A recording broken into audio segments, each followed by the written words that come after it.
नमस्कार दोस्तों। आज है 11 मार्च 2026 और दिन है बुधवार। आज शिव पुराण का कोटि रुद्र संहिता से 29वां और 30वां अध्याय रहेगा, है ना। और इसमें एक राक्षसी थी जिसका नाम था दारुका और उसके पति का नाम था दारुक। आपने वन का नाम भी सुना होगा, दारुक वन, है ना। तो दारुका राक्षसी जो है वो माता पार्वती की बहुत बड़ी भक्त थी और माता पार्वती की तपस्या से उसने वरदान भी पा रखा था। और वरदान के रूप में माता पार्वती ने उसको वन, दारुक वन और समुद्र, इसका अधिकार दे रखा था कि तुम यहाँ कभी भी किसी भी समय विचर सकती हो, घूम फिर सकती हो और तुम्हें कोई रोकने टोकने वाला नहीं है और जब तक तुम यहाँ रहोगी तुम सुरक्षित रहोगी। ऐसा माता पार्वती ने दारुका को वरदान दे रखा था। और दूसरी तरफ जो है दारुक, इसका पति, वो साधु संतों को कष्ट देता था। दारुका किसी को कष्ट नहीं देती थी, लेकिन दारुक जो है वो परेशान करता था, लोगों को मारता पीटता था और जो भी ऋषि मुनि यज्ञ करते थे तो उनकी यज्ञ विध्वंस कर देता था। तो अब सभी ऋषि गण जो हैं वो परेशान हो जाते थे और परेशानी की हालत में वो औरव ऋषि की शरण में गए। अब औरव ऋषि जो काफ़ी शक्तिशाली थे, तेजस्वी थे, तो औरव ऋषि ने उनको समझाया कि तुम लोग चिंता ना करो और इन राक्षसों का बहुत जल्दी ही विनाश होगा। उसके बाद औरव ऋषि ने उसी समय क्रोध में आके जो है राक्षसों को श्राप दे दिया। अब श्राप देते, जैसे ही श्राप दिया गया तो राक्षस जो हैं वो कमज़ोर हो गए। जैसे उनको लगा कि भी हमें किसी ने श्राप दिया है, तो देवताओं को जब इस बात का पता चला तो देवताओं ने उन राक्षसों पे आक्रमण कर दिया। आक्रमण करने के बाद जब युद्ध छिड़ गया, जब श्राप राक्षसों को मिला तो राक्षसों का बल जो था वो आधा हो गया और देवताओं का बल जो है वो दुगना बढ़ गया। बल बढ़ने से राक्षस जो है इधर उधर भागने लगे और वो दारुका के पास गए।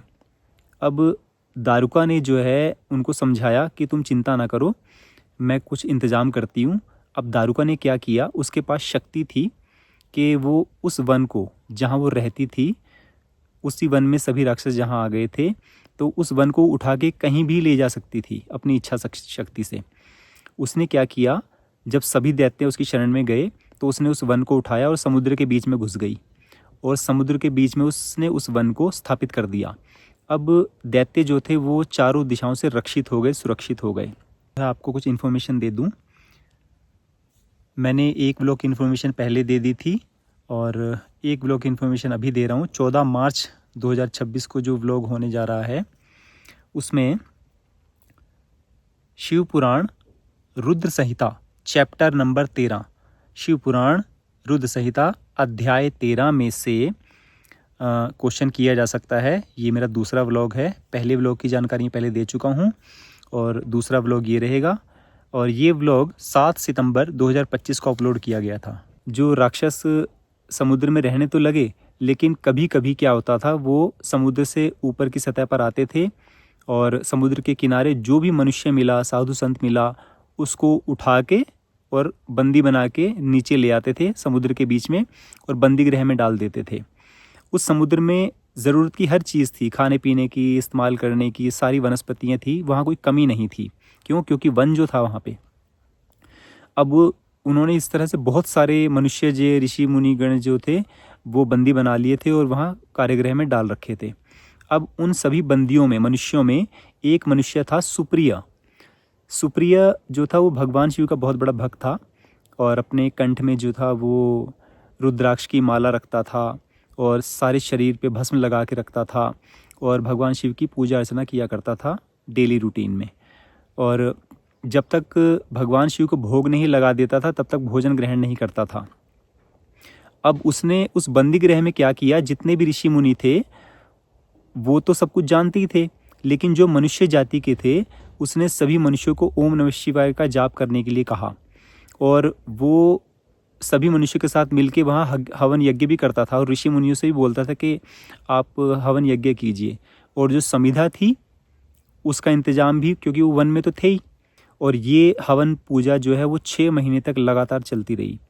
जब 6 महीने पूरे हुए तो भगवान शिव ने जो है उस बंदीगृह में सुप्रिया और सभी मनुष्यजनों और ऋषिगणों को दर्शन दिए। भगवान शिव ने उनको सिर्फ सुखी रहने का आशीर्वाद दिया और अंतर्ध्यान हो गए। भगवान शिव जो अंतर्ध्यान हो गए तो उनकी समस्या का समाधान तो नहीं हुआ, क्योंकि वो बंदीगृह में तो अभी भी थे। अब जब भगवान शिव माता पार्वती के पास कैलाश गए तो माता पार्वती ने उनसे कहा कि दारुका जो है मेरे लिए तपस्या कर रही थी और मैं उससे मिलने गई तो मैं उसको वरदान दे के आई हूँ, मैंने ठीक किया ना। माता पार्वती ने जो है भगवान शिव से बोला। वो भगवान शिव जो है वो हंसने लग पड़े। अब माता पार्वती कहने लगी कि जो दारुका है वो मेरी शक्ति है और जो उसके सभी राक्षस जाति के हैं वो मेरी शरण में है। भगवान शिव ने कहा कि मैं भी इस वन में स्थापित हो चुका हूँ और अगर कोई भक्त जो है मुझे सच्चे मन से पुकारेगा तो मैं उसकी रक्षा के लिए अवश्य जाऊँगा। अब 6 महीने और बीत गए उसी बंदीगृह में हवन यज्ञ करते हुए। तब भगवान शिव दोबारा बंदीगृह में प्रकट हुए, यानी टोटल मिला के 1 साल हो गया। और भगवान शिव ने सुप्रिया को पाशुपत्र अस्त्र दिया, जो कि भगवान शिव का प्रिय अस्त्र है, पाशुपत अस्त्र। और जैसे ही ये अस्त्र सुप्रिया के पास आया, भगवान शिव तो चले गए थे, तो सुप्रिया ने उस अस्त्र का प्रयोग करते हुए सभी दैत्यों को मार डाला। सभी दैत्य मर गए और दारुका रह गई और दारुक रह गया। अब युद्ध का तो सवाल ही नहीं उठता जब दैत्य ही खत्म हो गए थे। अभी देवताओं को तो मिल गई शांति, है ना। और जो बंदीगृह में सभी मनुष्य थे, ऋषिगण थे, वो सब आज़ाद हो चुके थे।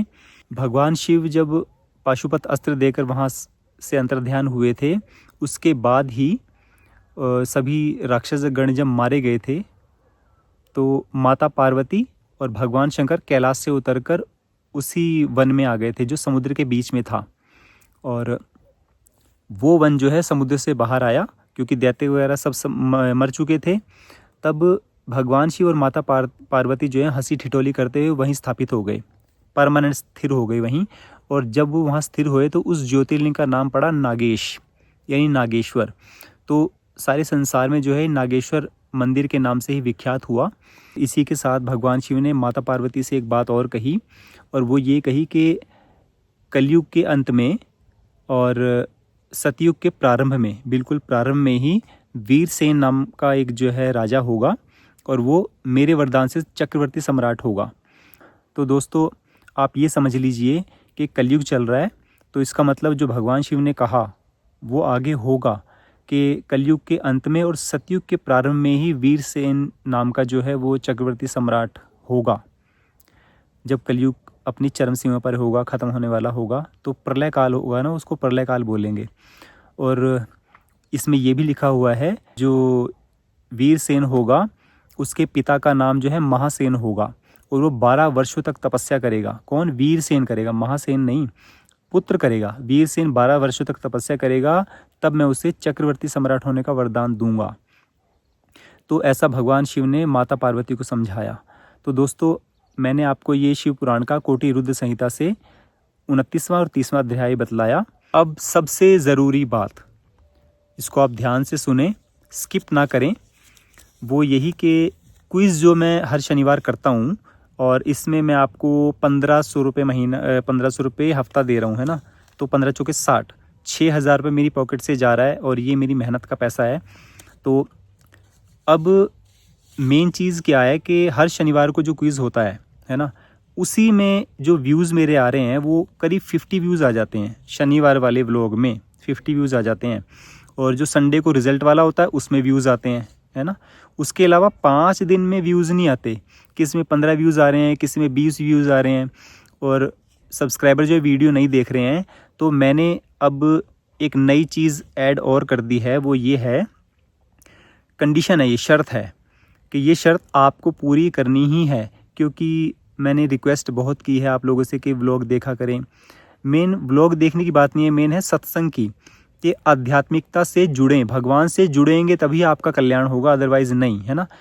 आने वाले समय में आपको बहुत पछताना पड़ेगा, क्योंकि धार्मिक ग्रंथों को पढ़ना और ज्ञान हासिल करना, भगवान की पूजा डेली रूटीन में करना, ये चीज़ें आपको आपका उद्धार करेंगी, कल्याण होगा इससे आपका। अगर आप अपना कल्याण नहीं करना चाह रहे हैं तो मैं अपना माथा क्यों फोड़ रहा हूँ। तो इन्फॉर्मेशन ये है कि शनिवार को जो भी क्विज़ होगा या पूरे हफ्ते में जो भी मेरा रात को 9 बजे व्लॉग आता है, मुझे मेरे उस व्लॉग पे कम से कम 50 व्यूज़ चाहिए। अगर 50 व्यूज़ से एक व्यूज़ भी कम होता है, यानी 49 व्यूज़ भी होते हैं, मैं एक व्यूज़ की बात कर रहा हूँ सिर्फ, अगर एक व्यूज़ भी कम होता है 50 से, तो मैं हर हफ्ते जो है 100 रुपीज़ अपनी क्विज़ मनी में से कम कर दूँगा, है ना। अगर जैसे ये वाला व्लॉग है, ये मैं अपलोड करूँगा, अगर कोई देख लेता है तो ठीक है, क्योंकि मेरा काम है इन्फॉर्मेशन देना। उस व्लॉग को देखना ना देखना वो आपके ऊपर डिपेंड करता है, क्योंकि मैं किसी को मजबूर नहीं कर सकता, है ना। और अगर इस वीडियो पे 50 व्यूज़ से कम होते हैं तो आने वाला शनिवार जो है, 14 तारीख को जो शनिवार है क्विज़ होने वाला है, उसकी प्राइज़ मनी 1400 रुपये होगी। इसी तरह हर हफ्ते जो है वो प्राइज़ मनी 100 रुपये कम होती चली जाएगी और ख़त्म हो जाएगी, ठीक है। तो आप इस चीज़ का ख़ास ख्याल रखें, क्योंकि जो 6000 रुपये महीना मैं आपको दे रहा हूँ, उन 6000 रुपये महीनों से मैं उन लोगों की हेल्प कर सकता हूँ जो मेरी आँखों के सामने है ना। क्योंकि आँखें जो देखती हैं वही विश्वास होता है कि इस इंसान को पैसे की ज़रूरत है, तो मैं वहाँ डोनेशन दे सकता हूँ, मैं गौशाला में वो 6000 रुपये दे सकता हूँ, तो मुझे पुण्य लगेगा। क्योंकि बहुत से सब्सक्राइबर ऐसे हैं जो समर्थ हैं पैसा कमाने में भी, और पैसा कमा भी रहे हैं, और उनकी सेविंग भी अच्छी खासी है। तो मैं बेवजह ये पैसा लुटा रहा हूँ, तो मैं पैसा वहाँ दूँ जिन लोगों को इसकी ज़रूरत है। 6000 रुपये महीना कम नहीं होता, बहुत होता है। एक तरह से कई ऐसी कंपनीज़ हैं, स्कूल हैं, हॉस्पिटल हैं, जहाँ लड़के लड़कियाँ नौकरी कर रहे हैं, कोई सफाई कर्मचारी हैं, तो उनकी सैलरी ही 6000 रुपये पर महीना है ना, 6000 रुपये पर मंथ। आप जान लीजिए कि 6000 रुपये बहुत होते हैं। तो अब मैं इस 6000 को 100 रुपये करके कम करता चला जाऊंगा, और ये एक दिन ख़त्म हो जाएंगे। और जब मुझे 50 व्यूज़ से ज़्यादा मिलेंगे या 50 व्यूज़ कम से कम मिलेंगे, तो मैं इसको 1500 रुपये ही रखूँगा, है ना। मान लो 1200 करते करते 1000 रुपये पे आ गया, एग्जांपल दे रहा हूँ। 100 रुपये घटाते 1000 रुपये पे आ गया, और किसी दिन मुझे व्यूज़ जो है 50 से ज़्यादा मिलते हैं, तो मैं उसको 1000 रुपये से बढ़ा के 1100 रुपये कर दूँगा। और वापस ऐसे अगर व्यूज़ आते रहे तो मैं उसको बढ़ाते बढ़ाते फिर 1500 रुपये ही आ जाऊँगा। 1500 रुपये से नीचे तभी जाऊँगा जिस व्लॉग पे मुझे 50 व्यूज़ से कम मिलेंगे, ठीक है। ऐसे यूट्यूबर पे जिनको तो लाखों में, मिलियंस में व्यूज़ आते हैं, मैं तो आपसे मांग ही कुछ नहीं रहा, ठीक है। तो दोस्तों ये इन्फॉर्मेशन आपको देनी बहुत ज़रूरी थी। तो अभी बढ़ रही है ठंड ज़्यादा लग रही है, क्योंकि मैं स्वेटर नहीं पहन के आया और नड्डी में हूँ इस वक्त, और मौसम बड़ा क्लाउडी है, जैसे बारिश होने वाली है, तो कल शायद बारिश है। तो अभी मुझे दीजिए इजाज़त। जय श्री राम।